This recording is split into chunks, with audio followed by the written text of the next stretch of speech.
Right now, state lawmakers are considering a bill that would limit the cost of rideshares during major events. Today in Olympia, Uber and Lyft drivers testified in favor of the proposal while the two companies spoke out against it. King 5's Jim Nelson is live for us tonight. Jim, is there a specific cost limit they want to see?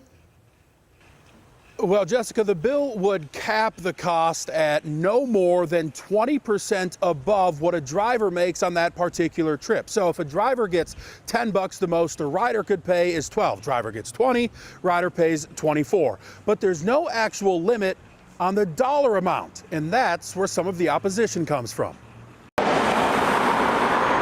Game night at Climate Pledge Arena. We use Lyft. Not uncommon for Kraken fans, even visitors from Texas. Yeah, you can definitely see the price difference. We were going to get a rental car because we thought it'd be cheaper, but honestly, I think that Ubering is kind of the same price. Yeah, Xavier and Shanti have noticed a thing or two here, but there's a new proposal in the state Senate to limit how much riders can be charged during major events. No more than 20% above what drivers are paid. This bill protects riders and it protects drivers to make sure that they can share fairly in the economic activity that's generated by these large-scale events. Next year's World Cup at Lumen Field, sort of the basis of the plan, but it would apply to most big events. Some drivers say they're all for it. In a time when we're having a national conversation about being gouged at the grocery store and gouged at the gas station, I think we shouldn't be gouging people who are just trying to get a safe ride home. Both Uber and Lyft are against the proposal. This bill will not lower costs for customers.